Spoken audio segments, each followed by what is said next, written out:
everyone. Thanks for coming. My name's Julie Allen. I am the Principal Learning Experience Designer with Watch Me Learning Services, and I'm super excited to have y'all here today. We're going to be talking about one of my favorite things in the design process and what I think is one of the most important aspects of design if we're thinking about creating training, online courses, right? There's some kind of problem, you've been tasked with creating a training.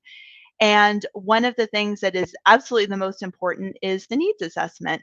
And to start us off, I wanted to share a story. This is something that happened to someone that I know.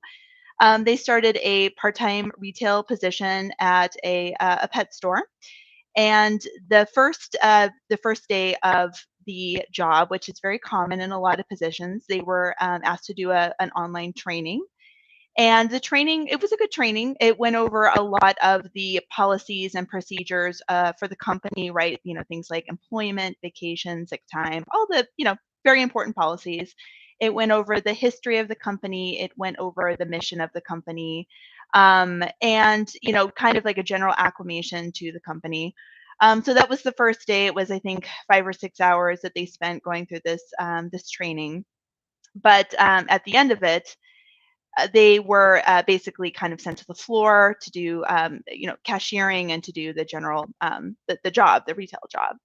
And basically, this training really didn't go through. They quickly found out this training really didn't go through any of the things that they needed in the day to day of their job. The actual training in terms of like the job was shadowing somebody for a couple hours, which there was a lot going on, a lot of fast paced, the cash register was a little bit complicated. There were an old system. There were kind of a lot of memorization, a lot of different things that had to be memorized. So rapid phase or very rapid fire. They were watching somebody kind of like do all this stuff very quickly, trying their best to take notes. But after the shadowing for a couple hours, they were put on the register, and it was busy. It was holiday times, and they were, kind of just thrown to the wolves, so to speak. And they had a radio, as is common in retail, but they just weren't able to get, they needed answers quickly on things.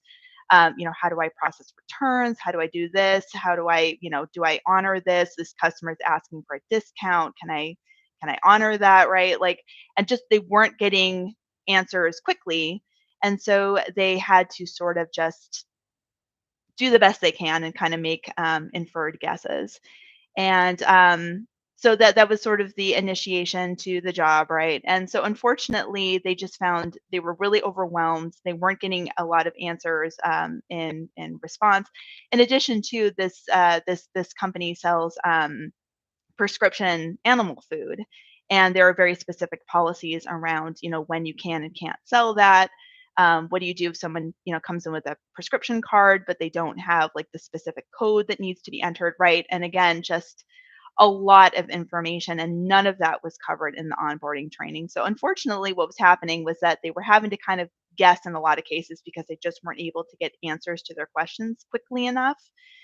And they were just kind of getting things wrong and then kind of getting scolded for it. And it was just a really stressful, unpleasant experience. And so, unfortunately, at the end of the first week, this person was very seriously considering quitting the position because they just really felt like they weren't given the training that they need, and they just felt very overwhelmed and they did not feel supported. So why did I share this story? I think this is a perfect example of why a needs assessment is so incredibly important, right? Because if you're thinking about an onboarding training, um, I would make the argument that you really need to get a feel for like what the individual job roles are and really talk to people. What do they need to know? What are the sticking points? In talking to this person, I have a feeling, I don't know because I don't know, but I strongly suspect that there wasn't a concerted effort to do a needs assessment to really talk to people who were doing the different jobs and really find out like what is it that you need to do, because what are the things that you need to do? What are the sticking points? What did you find overwhelming when you started? Probably talking to the managers would have been a great idea to kind of see like what are the things that new employees have the most questions on? Like what are you having to correct? What are the things that could really what are the things that could really go wrong, if someone isn't trained? So So I did just want to share, like, there is definitely can be a really high, and again, like we know from research, we know from data that it's really expensive to replace people. The job search is expensive, finding the person's expensive, the time it takes to interview people is expensive, and then you've just spent a week training somebody, and if they quit, now you're right back where you started from. So like onboarding, and there is some really great data too in terms of like creating effective onboarding can make a measurable difference in those attritions. So that's just the story that I wanted to share with y'all, in terms of setting the stage for the needs assessment. So what is a needs assessment? Let's start there. And please feel free. I see some folks on the line. I'm super excited that y'all are here. If you have any questions for me or any thoughts, like, I will keep an eye on the chat because I am super excited to see what y'all might have to share. But a needs assessment is just exactly, it's discovery basically. It's because a lot of times, like as an instructional designer, I see some other IDs on my call here, which I'm very excited about. But a lot of times what happens, especially, even if you're not an ID, right? Maybe you're somebody in HR who has been asked by leadership to create a training. And a lot of times what happens, right, is just this, well, we need a training on this, we need a training on that, we need a training on what's it like phishing, we need a training on security, like data security, right? So you just kind of told like, okay, make it happen. We need it now. But the problem is, right, if you just, okay, like we're gonna create this training. If you don't step back and talk to people and really do at least some discovery in the very beginning and kind of figure out who your audience is, what is it specifically that they're struggling with, what maybe are some of the problems that you're encountering, because probably what happened, right, and let's talk about like a phishing or like some kind of like an information security, probably something happened, and that's why leadership is asking for a training now. So like, let's get to the root of that, like what was the issue that is necessitating this training, right? And really kind of figuring out like what people really need. And we're going to talk about some of the things that you should ask in a needs assessment and kind of like discover before you even put, you know, proverbial pen to paper. But like, what is it that they really need, and really stepping back and talking to people, that is going to be so helpful in terms of like creating a training that lands, creating something that has a measurable return on investment for your employer, and that helps people do their jobs more efficiently and effectively, which obviously that is why we're all here. Oh yeah, so Rachel asked, Rachel, who is the co-founder of Watch Me Learning Services. Hi, Rachel. So what would you say to somebody who doesn't think the needs assessment is important? I would definitely go back to everything we talked about here. And honestly, I would ask a lot of questions, or I would come at it from the learner's perspective and just say that, I understand that, you're asking for this training, but like, here are some of the things, like, just ask questions. Who is this really for? What, like what happened that is preceding this training? Like, what specific job roles, right? Like, just ask a lot of questions, start to try and tease out, because what's going to happen, the more questions you ask is the more leadership is going to say, oh, that's a good point, that's a good question. I'm actually not really sure. So I would probe. I would, and of course, like, we're always talking about, doing the best that you can, meeting people where they are. The reality is that you may not get traction from leadership. You have to do the best you can do. If at the end of the day they're just like, just do it. If you're asking probing questions, I would feel out somebody as much as you can, and ask as many questions as you can. But honestly, a lot of the stuff that we're going to talk about is stuff that you can just do on your own, right? You don't necessarily have to get buy-in from leadership. So I would say definitely you want to formalize this as much as you can, but do the best you can. And some of this stuff is stuff that you can probably find out and just do some digging on your own. So that's a really great question, Rachel. And that is something that, honestly, as an instructional designer, I have come across pretty often, that needs assessments don't always get done. Leadership doesn't always see the importance of doing a needs assessment. So that's where I would just I would just play into the, like, I'm just asking, I want to ask some questions. I just want to do my job the most effectively I can and just ask as many questions as possible in a respectful way. And by doing that, I think they're going to find, just through that process of inquiry, like, oh, yeah, we may need to do some discovery here. So hopefully that answers your question, Rachel. Um, but yeah, so that is why you would want to perform a needs assessment. That's why it's so important. Again, like doing that initial discovery. Um, why perform one? Again, yeah, again, as we mentioned, you just want to make sure that you are getting as much data as you possibly can before you ever set, so that you can create something that is really targeted to the learners that you're specifically going back to that onboarding example that I talked about. Like, what I think may have been useful in that situation, like there's going to be a portion of that onboarding training that's going to be useful for everyone, like talking about company mission, values. That's useful for everyone. Like everyone should know that. But then from there, you may want to differentiate, right? There's a portion that's going to be for everyone, but then maybe you want to have different tracks, right? Where, okay, this, part one is for everyone. Part two, like this is targeted to maybe like my cashiers. Maybe this is targeting to different roles in the company. Like that's very common, right? You may have your frontline workers. You may have like your sort of more corporate workers. You may have, your hiring and leadership.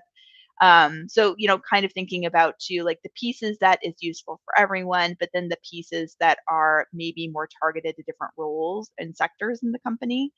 And that again too, where that needs assessment can really help you. If you're talking to people, talking to managers, talking to folks on the ground, you're going to get a good sense of, what do they really need to know when they start. What do they really need to know when they're need to be upskilled, right? If we're thinking about maybe promotion within the company, right? We're creating courses that are going to help people move from one role into another.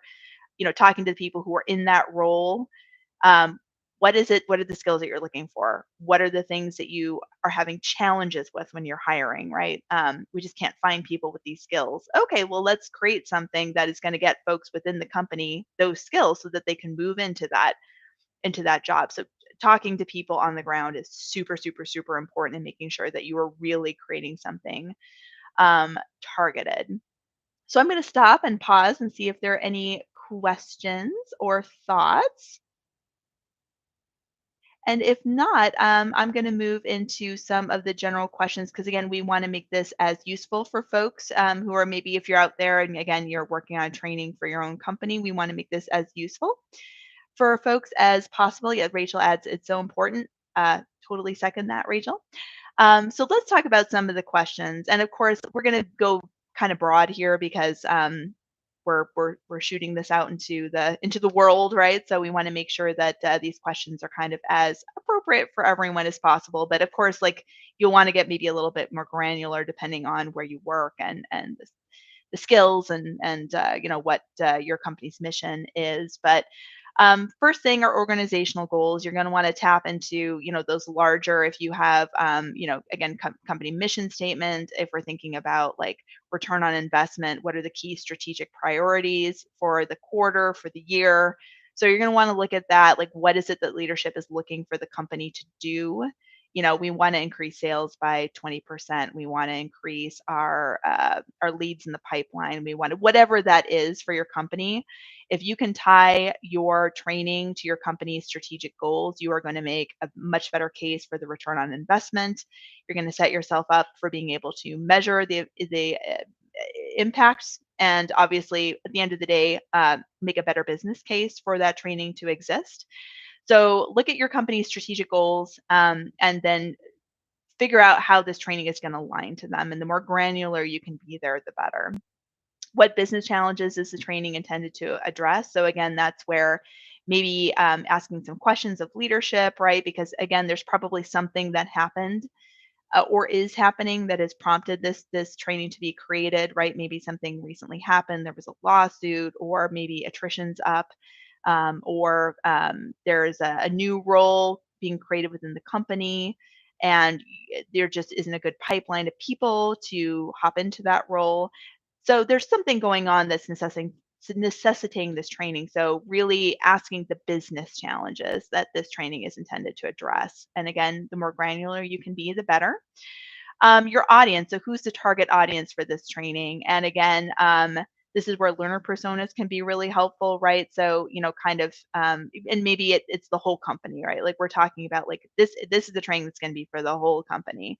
But even then, like getting more granular, like, okay, that's good to know, right? So we're going to have to go broad here. But then even like the more you can be granular in terms of like, okay, so again, going back to that retail example, what might a cashier need to know versus a manager versus somebody maybe in like a corporate position, and tease out the particular challenges that they're facing, the particular things that they need to be able to do. And then you're still going to have, a broad training, but the more you can create pathways and the more you can, maybe you have some like optional things people can read, or maybe you have choose your own adventures, right, for people, so they can kind of pick and choose the way they move through your training. You can create some individualized pathways for different roles.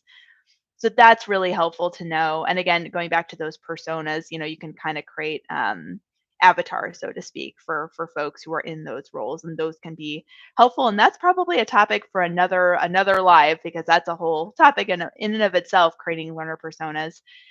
What is the current level of knowledge and skills of the target audience, right? So that's really important. What are they going to come in knowing? Going back to our cashier example, maybe we assume that they've never worked as a cashier in their life, so they're going to have to, you're going to have to really kind of get them up to speed. But another, if we're going into maybe, I don't want to say professional, right, but like maybe a more niche role, right? Let's say sales, or it's for a sales position. People who are being hired in have sales experience, but they don't have sales experience in your particular sector, or they don't have sales experience on obviously your particular product, right? So but you probably don't have to go into like general sales techniques, because everyone coming into this position has some sales background, so they know some of the basics. Now you're kind of taking that, you're just getting them more fine tuned for your specific sector. But it's helpful to know that, right? So like really asking, like, again, especially if we're thinking about training for a specific role, you're going to have a job description. You're going to know when they were interviewing for people, what were the minimum quals. So the people being hired in are going to have a specific background. They're going to have specific skill sets. So you can kind of start from there. And you don't want to waste their time, right? So you kind of will have maybe a better idea of like some of the stuff you don't need to go over in the training, or maybe you even have like stack training. So if they want a refresher on basic sales skills, maybe that's something they can do as on their own time as a prerequisite before they go into your more targeted training.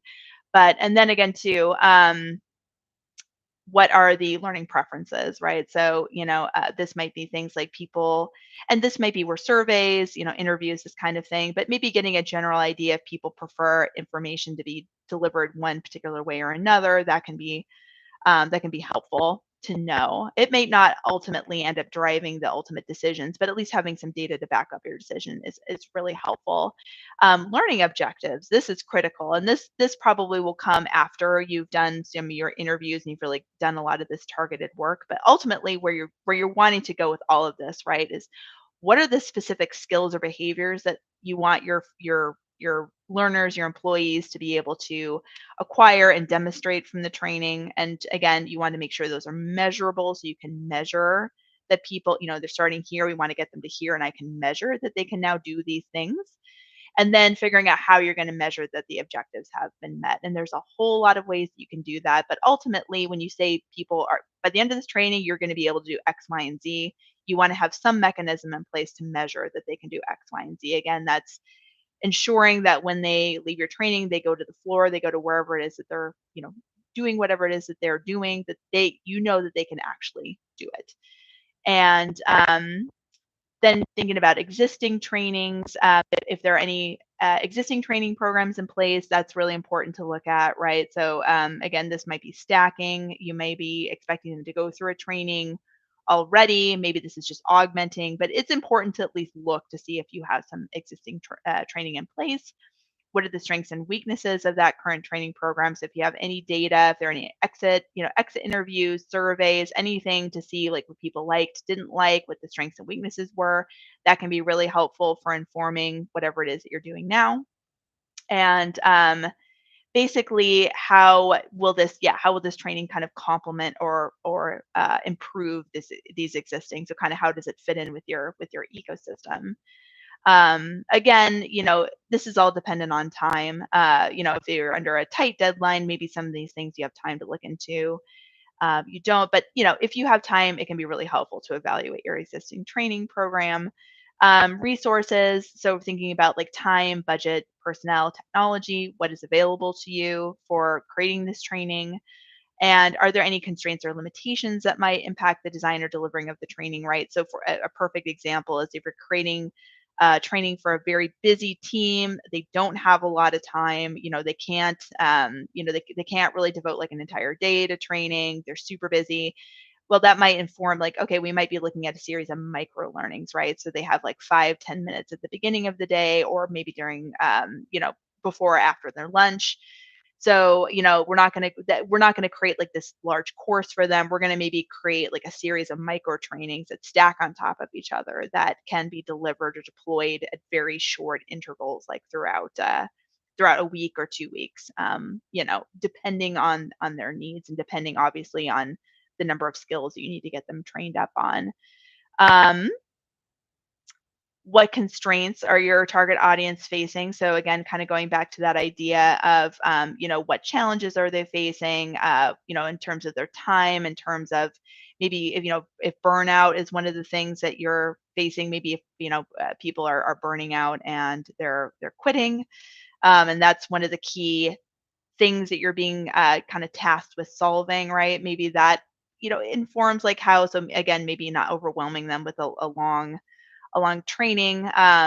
Maybe again, maybe making micro trainings. Maybe it's setting aside a quiet space for them to go through the trainings, because again, you're kind of trying to uh, soften it, give them some space to kind of have a moment to themselves. Like again, you'd want to look at the data, but that is really helpful to think about.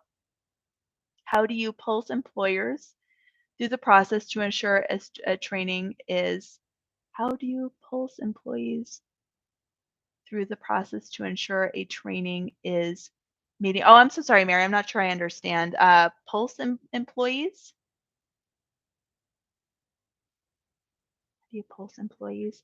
So I think what that means is how do you to ensure through the process to ensure a training is meeting their needs. Oh, maybe so. Oh, so I mean, I think we might be able to, I'm so sorry, Mary. Okay.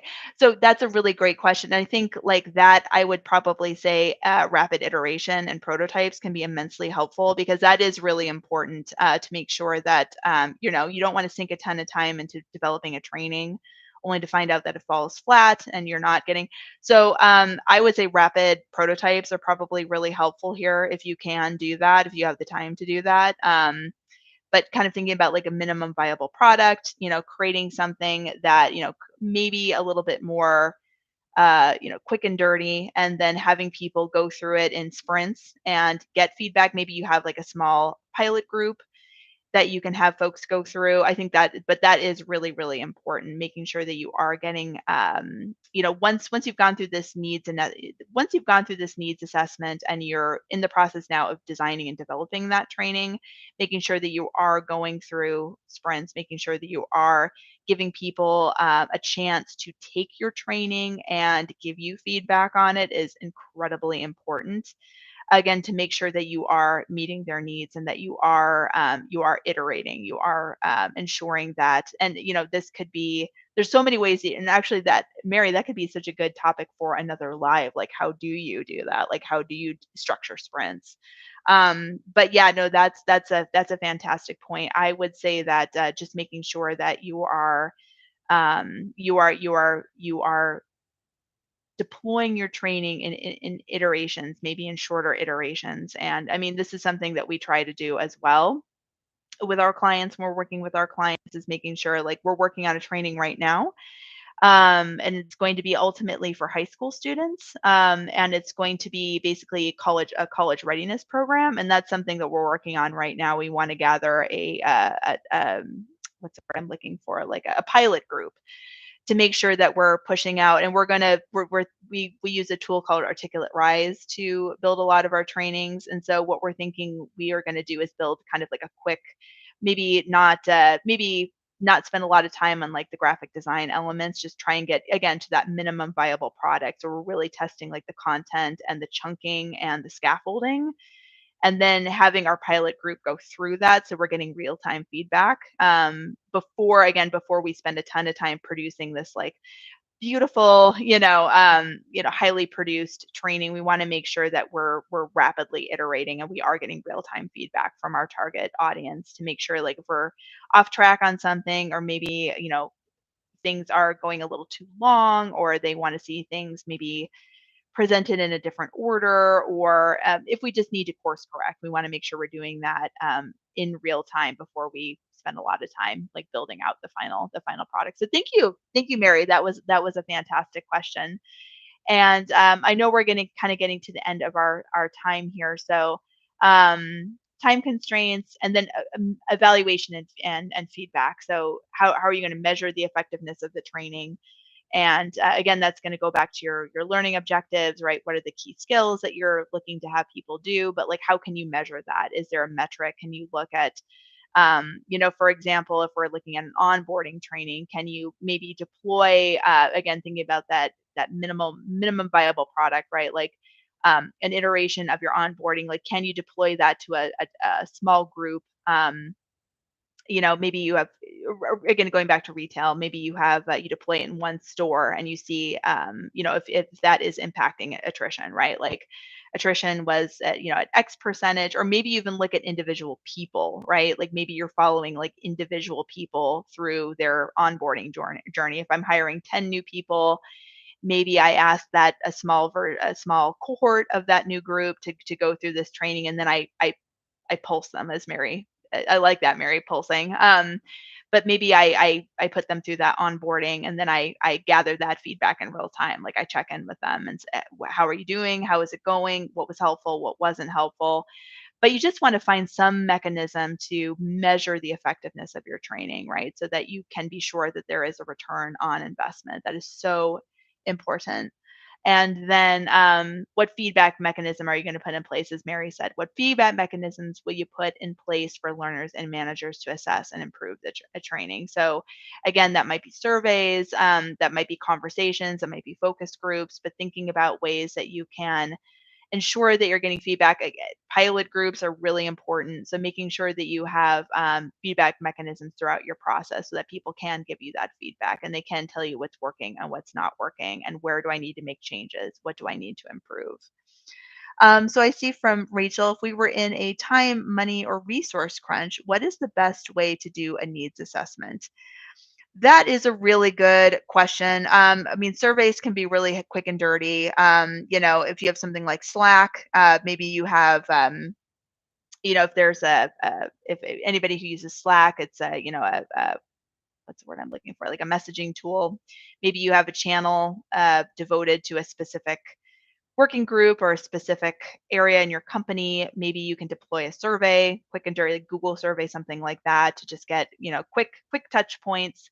I would say conversations are really, really helpful. If you just know of some folks, and especially if you're in a serious time crunch, like maybe it's just like, I know these 5 people and I know that I can, I mean, that's not ideal. You do want to make sure that you're kind of getting outside of like your own bubble, so to speak. But like, if you can chat with people and just like, hey, can I pick your brain for like 15, 20 minutes and just, try to talk to as many people as you can. Maybe it's the managers, maybe, but I would say like conversations with people. And it's kind of hard to answer that question, right? Because it is so specific to your individual needs, your individual company, your individual challenges, right? But I would say interviews are super, super, super helpful. Yes, something is better than nothing, and because that's the thing too, like, I wanna be real, like, as much as I would love to say that every single project you're gonna have the time and the budget to do, like, a full needs assessment and do all of the things and really take your time and talk to everyone, and, that's not always realistic. A lot of times, that's been my experience, and I'm sure a lot of people, watching this, it's been, it's just, we want it yesterday. We have this huge problem, or maybe something happened, right? Like again, there was a lawsuit or there was a data breach, or something happened. And it's like, we need this yesterday. Get it done, right? And so, the reality is that you're not going to be able to take your time in the needs assessment because you're under a tight deadline. So it's doing the best you can, and again, thinking about a minimum viable product. That's what I would say. Like maybe don't you don't need to throw in all the bells and whistles. Like the learning outcomes are talking to as many people as you can. Again, maybe shooting out some quick polls can be helpful too. Like if you have a poll feature in something like Slack, polls can be useful. Just quick temperature checks, as much data as you can get. um, Being really clear on the learning outcomes. That I would say, of anything, like that's the one thing you really can't skip. Like you need to have good learning outcomes. You need to know what the key skills, like the key behavior change, the key things that you need people to be able to do by the end of the training. But then thinking about, like, what is the minimum viable product I can create to get them to these skills, to get them to where I need them to be. And then just think about iteration, right? It's just, I'm not going to think, if I can create something good in 10 hours, I'm not going to spend 40 hours on it, right? So get to the minimum viable product if you're under the gun. And then, oh, that's a terrible phrase. If you're under a time crunch, and then just make sure that you are, getting feedback, and think about it very much as an iterative. It's not, I've created this training and I'm never going to touch it again, which should always be right. That should always be the goal, right? It's always iterative, but just make sure that you're getting lots of feedback. Like you've got this minimal, and you've got mechanisms to get that feedback, so you can iterate, you can change it, you can change rapidly and deploy, redeploy. So anyway, I am now at 30 minutes. I want to be respectful of everyone's time, and I want to open it up to the floor if there are any questions or any thoughts. I'm so grateful for everyone here and for all of your questions. These have been just absolutely fantastic, phenomenal.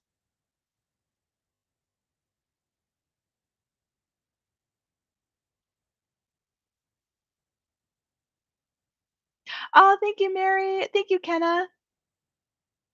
Yeah, no, minimum viable product. Yeah, this is something that we're really trying to lean into. So Kenna just said, I like the approach of creating an MVP. This isn't something we do much in higher ed, and I agree. I spent many years in higher education, and yeah, no, that's something that is relatively new to my experience as well. But I just think it's such a good idea, and that's something that we're really leaning into with our clients. Especially in that iteration phase, because we just want to make sure at the end of the day, right, that we are creating something that is usable, and is effective, and is has a return on investment, is getting people to those key skills and KPIs. And it's that idea of not sinking a lot of time into the final product until you're really sure you've kind of road tested it and you've gotten feedback. So yeah, no, I agree, Ken. I think it's such a fantastic, this idea of kind of like sprints, and then getting feedback, and sprints and getting feedback, and as opposed to spending a lot of time creating something, and not getting that feedback. So yes, Mary said MVPs are such a great way to get feedback before you sink a bunch of time and resources into a product that does not meet user needs.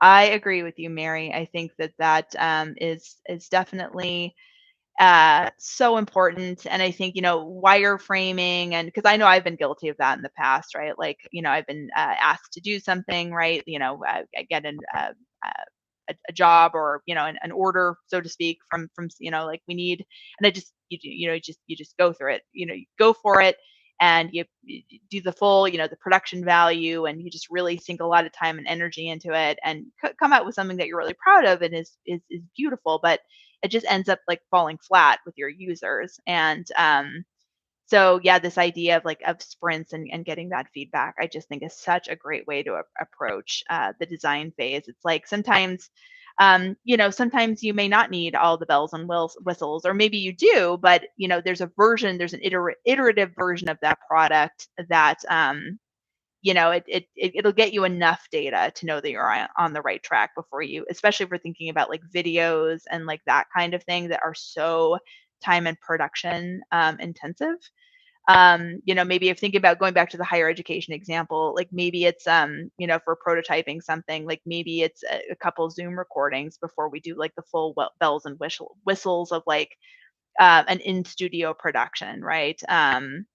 Or maybe even it's a script. Maybe it's a script. Maybe we have a script like with a block like storyboard. Maybe we just script it out and we have some storyboard like images of like what the visuals are going to be, and we have that go through some user testing before we actually go and record it, to find out if it's overwhelming, to find out if it's covering the information. If people have questions like, wow, this section's really interesting, but I would really love to know more about that, right? Like there's so many different ways that like we can prototype things before we do the full bells and whistles. So anyway, I really appreciate y'all so much. I am so grateful to everyone who has come and for all your fantastic questions. Thank you, my friends. You all are wonderful. And we look forward to seeing y'all. I think Rachel will be doing a live next week. And we'll be together again soon. And just thank y'all so much for coming. I really appreciate it. And I'm going to hang out here for a little bit longer if anybody has any questions or wants to chat about anything.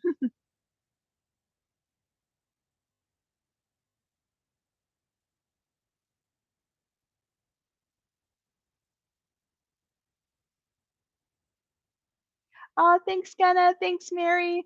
I'll cut this part out of the whatever we post on our channel. But thank you all so much for coming. It was so nice to have you both there. I'm just like, yay, they're going to be people, people who ask questions. Huzzah! And obviously have experience to share, which is wonderful. I'm so appreciative. Thank you both so much. Talk to y'all soon.